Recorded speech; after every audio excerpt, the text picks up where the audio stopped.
ክብር ይግባውና አምላካችን እግዚአብሔር እናንተ ሸክም የከበዳችሁ ወደ እኔ ኑ አለ። ወደ የት ኑ አለ? ወደ እኔ ኑ አለ። ማን ነው ኃጢአተኛውን ወደ እኔ ና የሚለው? ማን ነው ድሃውን ወደ እኔ ና የሚለው? ማን ነው ችግረኛውን ወደ እኔ ና የሚለው? መድኃኔዓለም ብቻ እኮ ነው እስከ በደላችሁ ወደ እኔ ኑ ያለን። መድኃኔዓለም ብቻ እኮ ነው እስከ ኃጢአታችሁ፣ እስከ ሸክማችሁ፣ እስከ እንቆቅልሻችሁ፣ እስከ ጭንቀታችሁ ወደ እኔ ነው አለ። ምን እላችኋለሁ አለ? እሱ ግን አሳርፋችኋለሁ አለ። ክብር ምስጋና ለሚያሳርፈን ለመድኃኔዓለም ይሁን።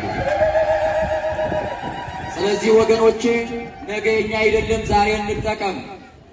ስለ ነገ ፕላን ጉዳይ ስለ ነገ ጉዳይ እየተጨነቅ ሰማይ ሀገራችንን መንግስተ ሰማያት ርስታችን ልንረሳ አይገባም። ስለ ነገ ፕላን እያደረግን ስለ ነገ እየተጨነቅ ደግሞ ተጨንቀን በማናደርገው ጉዳይ ላይ እየተጨነቅ ራሳችንን ቢዚ አድርገን ከእግዚአብሔር ጋር ተጣልተን እንዳንኖር ቸሩ አምላክ እግዚአብሔር ማስተዋል ለሁላችን ያድልን። የሚያስጨንቃችሁን ሁሉ በእርሱ ላይ ጣሉት አለ ቅዱስ ጴጥሮስ።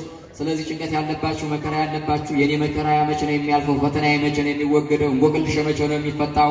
እንባዬ መቼ ነው የሚታበሰው? ጩኸቴ መቼ ነው የሚሰማው የምትሉ ካላችሁ ለማን ንገሩት?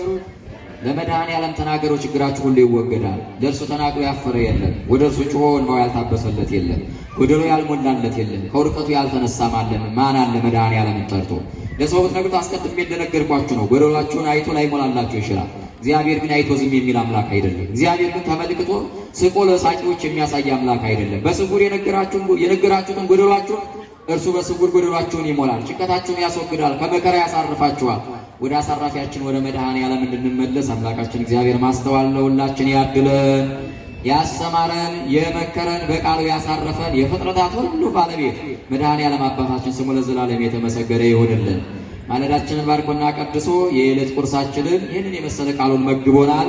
ስለ ቃሉ ስለመገበን ስለቀደሰን በቃሉ ስላሳረፈን የቃሉ ባለቤት መድኃኔዓለም ኢየሱስ ክርስቶስ ስሙ በሰማይና በምድር ለዘላለም የተመሰገነ ይሁን። ያስተማረን እግዚአብሔር ስሙ ይክበር ይመስገን። ወስብሐት ለእግዚአብሔር ወለወላዲቱ ድንግል ወለመስቀሉ ክቡር። ይቆየን።